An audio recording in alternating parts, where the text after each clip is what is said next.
భాగము 17వ అధ్యాయము 9వ వచనం నుండి 10వ వచనం. మత్తయి సువార్త 17వ అధ్యాయము 1వ వచనం నుండి 10వ వచనం వరకు.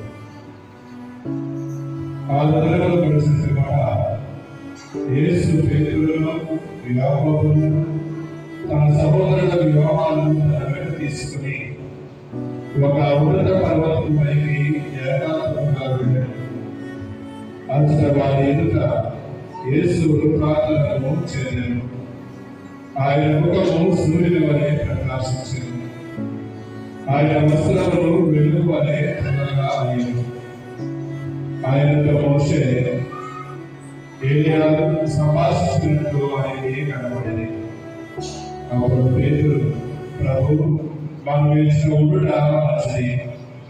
నీకు అనుమతి అయినచో నేను నీకు ఒకటి, మోషేకు ఒకటి, ఏలియాకు ఒకటి 3 శిథిలములను నిర్మించను అని పలికాడు.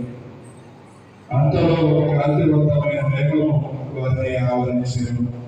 అప్పుడు అదిగో ఆ మేఘము నుండి, ఈయన నా ప్రియ కుమారుడు, నాకు ప్రియమైన వాడు, ఈయనను కూర్చి నేను ఆనందమైనైతిని, ఈయన ఆనందిప్పుడు అని వారిని వినిపించాను.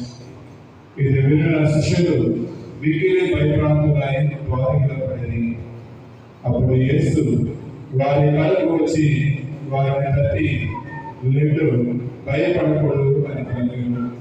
అంతగా వారు పరిగెత్తి చూడగా వారికి యేసు తప్ప మరెవ్వరూ కనిపించలేదు.